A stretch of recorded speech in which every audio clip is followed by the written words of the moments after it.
V자 반등 시작한다. 집값 역시 V자 반등 이런 이야기들 하죠. 그 다음에 큰 위기 때마다 V자 W자 반등. 질병에도 통하냐. 미국 같은 경우 보면 어때요 지금? 기로에선 V자 경제 회복에서 뒤집힌 제곱근 모양으로 회복된다. 제곱근 이런 식이었죠. 이렇게 회복되는 게 아니라 이렇게 그 전까지 회복이 안 된다. 사실상 바이러스 중에서 완벽히 잡은 게 있나요? 세균 같은 경우야 막을 수 있는데 바이러스 같은 경우는 완벽히 잡기가 힘들죠. 어느 정도 사람들에게 면역력이 생기느냐. 백신이라는 것도 완벽한 백신이 나오는 게 아니라 면역력을 길러서 맞게 해주는 백신 혹은 바이러스가 더 번지지 않도록 하는 거. 뭐 이 정도는 나올 수 있어도 완벽하게 잡히는 경우가 있었느냐. 상관관계 있는 데이터는 많죠. 유동성 관련 데이터를 비롯해서 예를 들어 리먼 이후에 저금리로 쭉 내렸어도 5.25에서 2%까지 금리를 내려도 부동산 같은 경우는 초이노믹스 터지기 전까지 계속 떨어졌었죠. 그런 상황에서 이전처럼 완벽히 회복되느냐? 그렇기보다는 이런 식으로 될 거죠. 엄밀하게 말하면은 세계 경제는 조금씩 성장하고는 있으니까 이런 식으로 성장하다가 이렇게 떨어졌다가 이렇게 올라서 이런 식으로 해서 언젠가는 뭐 이 시기를 넘어설 수 있겠지만 지금은 아니라는 거죠. 이런 모습으로 회복될지 W자가 나올지 U자가 나올지 이렇게 나올지. 자, 그러면서 무슨 이야기 하느냐? 자동차 판매 줄었다. 저번에 제가 그 울산 영상 올렸더니 기관 사업들 탄탄하다 하는데 자동차 판매 작살나고 있죠. 정유는 말할 것도 없죠. 정유 60달러대 하던 때랑 20달러대까지 떨어졌던 때랑 이제 겨우 40달러 회복해가지고 셰일만 딱 죽일 정도로 하고 있는데 정유 사업 타격 엄청나게 크죠. 정유가 타격 입으면 조선 당연하죠. 조선 같은 경우는 핵심이 뭐 여객선 이런 거 만드는 게 아니라 시추선이나 이런 것들 만드는 게 굉장히 세게 들어오잖아요. 그런 것들 주저앉았는데 무슨 울산이 경기가 살아나고 있냐? 아니죠. 질병 막 터졌을 때에 비해서 뭐 재난지원금 풀리고 조금 양호해졌다 뿐이지 이거 결국에는 저번에 이야기했듯이 2차 팬데믹 터지고 그렇게 되면은 더욱더 추락할 수밖에 없는 상황이죠. 지금 2차 유행 조짐 나타나고 있다. 그러면서 지금 재난지원금 더 달라고 하고 있죠. 왜? 소상공인들 죽게 생겼고 국민들도 월급이 안 나오니까. 그러니까 재난지원금 때문에 지금 여러 개 생겨가지고 좀 버티니까 이거 가지고 집값 오를 거라고 유도해서 비싸게 팔려고 버티고 있는 거예요. V자 반등하고 있는 게 아니라 소상공인들 매출 회복된 거 재난지원금 끝나니까 금방 다시 원위치 되고 있어서 더 해달라고 계속 추진하고 있고 그 이유가 뭐다? 경제는 회복되지 않았다. 지금 내수 다시 주저앉고 있는데 판매량 추이, 자동차 이러고 있고 TV, 점유율 떨어졌죠. 떨어진 거는 둘째치고 수입 세계적으로 떨어지고 있는데 점유율까지 떨어지고 있다. 상권, 소상공인들 공실률 1% 늘었죠. 1분기 때. 특히 이태원 같은 경우 작살나고 있죠. 이태원이 제일 작살나는 이유는 대표적인 외국인 상권이기 때문이죠. 그러니까 외국인 지금 관광객이 줄어드니까 가장 많이 위험한 게 외국인 상권인데 그렇죠. 그 다음에 뭐 장안동 5.7%, 압구정 7.5%, 신촌, 홍대, 명동, 강남 다 공실률 늘고 있다. 그리고 조사해 봤을 때 매출액 변화 수준 어때요? 100% 급감한 데가 15%다. 100% 급감이라는 게 뭐예요? 아예 안 팔린다. 매출이 아예 안 나오고 있다. 그렇죠? 90% 이상이 17%, 80% 이상이 20.8%, 반 이상도 28%나 된다. 그러면서 경영 부담 요소, 자꾸 지금 부동산을 비롯해서 경제든 뭐든 지금 대부분의 언론들, 특히 우리나라 핵심 언론들, 예를 들어 배를 잘 만드는 언론이라든가 종양일보라든가 뭐 이런 데들 굉장히 반정부적이죠. 특히 또 이제 건설사들 언론, 지럴드라든가 건설사들한테 많은 혜택을 받는 경제지들, 매국경제, 만국경제, 수도경제 뭐 이런 데들 다 앞다투어 뭐만 하면은 정치적으로 다 비판하고 있죠. 그러면서 사업자들이 망하는 이유는 소주성 때문이다. 그런데 뭐라고 그래요? 임대료가 38.6%, 인건비가 25.9%다. 실질적으로 질병 사태 터지고 나서는 알바를 많이 줄였으니까 그 전에 고용원이 있는 사업장이 30% 정도밖에 안 됐어요. 땅값 집가 상승으로 인해서 분양 비싸게 하니까 임대료 비싸게 놓고 이것들이 상인들의 가장 큰 문제였는데 프랜차이즈 같은 경우는 문제라고 안 해요. 본인이 계약서를 그렇게 쓰고 들어갔기 때문에. 임대료 같은 경우는 그렇게 썼기 때문이더라도 더 올리고 막 하니까 부담이 커지는 거고. 그런데 다 인건비라고 얘기하는 사람들 이건 인건비는 100% 그냥 정부 잘못으로 몰 수 있죠. 본인들이 계약을 한 거 아니니까. 그러니까 그 30%가 대부분이 저렇게 이야기를 했다. 그런데 그 외에 보면 뭐예요? 임대료가 가장 큰 문제다. 부담 요소. 프랜차이즈 같은 경우 엄청나게 많이 떼가죠. 그런데 그런 얘기는 잘 안 한다. 저는 이야기하는 거예요. 문제는 부동산을 잡아야 되는 거지 부동산 가격이 오른다고 해서 소비가 활성화되진 않죠. 오히려 소비가 억제되죠. 그러니까 소상공인들은 더 죽을 맛이다. 근데 부담되지 않는 선에서 인건비 상승 같은 경우는 소비에 도움이 되죠. 서민들이 월급이 늘어나면은 밥이라도 한번 더 좋은 거 사 먹고. 근데 문제는 뭐예요? 결국엔 부동산을 잡지 않으면은 소비 활성화는 절대 되지 않기 때문에 임대료가 가장 큰 문제다. 근데 저런 부분 숨기죠. 지금 보면은 6개월 이상 장기화 될 경우 폐업 고려가 거의 절반 가까이 되죠. 이미 폐업이 4분의 1 가까이 되죠. 그러면 요 중에서 절반만 또 폐업한다고 하면은 절반 정도가 폐업 위험에 쌓여 있다. 그런 상황이죠. V자 반등은 무슨 V자 반등이에요? 소비 바로 돌아올 것 같아요? 예를 들어 질병 사태가 해결이 됐다. 재난지원금 안 나가죠. 경제가 어느 정도 회복됐다 싶으면은 그렇게 많이 유리하다고 말했던 저금리 다시 올릴 거예요. 거기다 지금 미국 같은 경우는 바이든이 당선되면은 세금 증세하고 금리도 다시 올린다. 이런 이야기도 또 나오고 있어요. 미국도 올리게 되면 우리나라도 따라서 올리게 되는 거죠. 무역 악화되고 있죠. 지금 수출 실적 10%대 떨어지고 있다. 계속 이렇게 나오고 있는데 전년 동기 대비 증가율이 3월 이후 계속 마이너스 찍고 있죠. 조금 나아졌죠. 나아진 거지. 미중 무역 전쟁 계속 운운하면서 작년도 수출이 작살난 상황이었다. 근데 올해 더 작살나고 있는 거죠.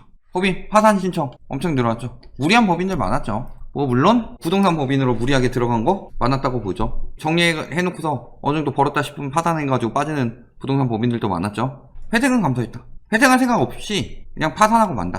개인 파산도 매년 증가 추세다. 제가 이야기했죠. 파산이 일어나게 되면 경매가 따라서 늘어날 수밖에 없다. 근데 거의 매년 한 10%씩 늘어나고 있죠. 근데 질병 터졌으니까 초창기밖에 반영이 안 된 거예요. 앞으로 점점 더 늘어날 수밖에 없겠죠. 기업들 파산하고 있다. 경기 전망. 글로벌 금융위기 때 이렇게 반등했죠. IMF 때도 그랬죠. 같은 시기를 지나는데 미중 무역전쟁 이후 회복하는가 했는데 질병 맞은 거예요. 질병 사태 나을까 하면은 미중 무역전쟁이 2차 터지겠죠. 혹은 질병 2차 팬데믹 터지겠죠. 이것도 질병도 끝나지 않았으니까 회복은 앞으로 더 더뎌질 건데 과거랑 지금은 다르다 그러면서 더 오를 거다 부동산 이런 식으로 이야기하는 인간들이 있는데 과거랑 지금 다른 점 인구 줄고 있죠. 유동성 뭐 늘어났다 하지만 가계 유동성은 예전만큼 여력이 많이 떨어졌다. 그 다음에 경기 전망 예전과는 다르죠. 훨씬 더 안 좋죠. 특히 부동산 같은 경우 과거와는 다르다. 나쁜 쪽으로 지표들이 나오고 있는데 하나 유리한 거 공급은 아니에요. 공급 안 부족해요. 그때보다 오히려 늘었으면 늘었지 줄지 않았어요. 저금리 모든 나라에서 저금리로 내리니까 우리나라도 맞춰서 내린 거긴 한데 저금리 같은 경우 뭐가 문제예요? 레버리지 뻥튀기만 심하다. 그러니까 저금리로 유동성이 늘어난다는 건 빚만 늘어난다는 소리예요. 빚만. 근데 빚만 늘어나는데 그거 가지고 가격이 오른다고 하고 있어요. 빚 때문에 문제가 터지는데 결국에. 다른 거보다 지금 제가 뭐 경제 이야기하고 있고 유동성 이야기하고 있고 인구 이야기하고 있고 뭐 여러 가지 있는데 핵심은 가계부채예요. 가계부채. 가계부채가 위험 수준인데 어떻게 지금 더 뭐가 된다는 상황이 나오는지. 거기서 지금 가계부채가 늘어난 상황에서 세계적으로 바젤 3가 들어왔다. 그리고 항상 가계부채로 뻥튀기 시켜가지고 그 부동산 가격 한 나라들은 바젤 1 때 일본, 바젤 2 때 미국이랑 유럽 국가처럼 항상 큰 타격을 입었는데 그럼에도 불구하고 그런 거시적인 건 안 보고 그냥 과거랑 이러니까 그렇겠다고 하는데 과거랑은 다르다. 일단 그 되도 않는 논리로 이야기를 하고 있다. 부동산 투기 관련해서 이야기하는 사람들 금융에 대해서 진짜 몰라요. 진짜 이거는 한 2달만 그냥 반대쪽 생각을 해보면서 공부를 해보면은 아 진짜 안 되겠구나 싶은 게 느껴질 텐데 완전히 굳어가지고 머리가 안 돌아가든가 아니면은 얘기를 안 하는 거겠죠. 세계적인 금융 자체의 위기가 오고 있다. 그래서 억지로 금리 내린 거죠. 지금도 질병 터졌기 때문에. 그전엔 사실 금리 올리려고 했었죠. 왜냐 지금 마이너스 금리처럼 굉장히 낮은 금리가 장기간 지속되는 것은 몸이 되게 아픈데 치료를 할 생각을 안 하고 진통제만 계속 놓고서 활동하는 거예요. 그러다 한번 터지면 과로사하는 거죠.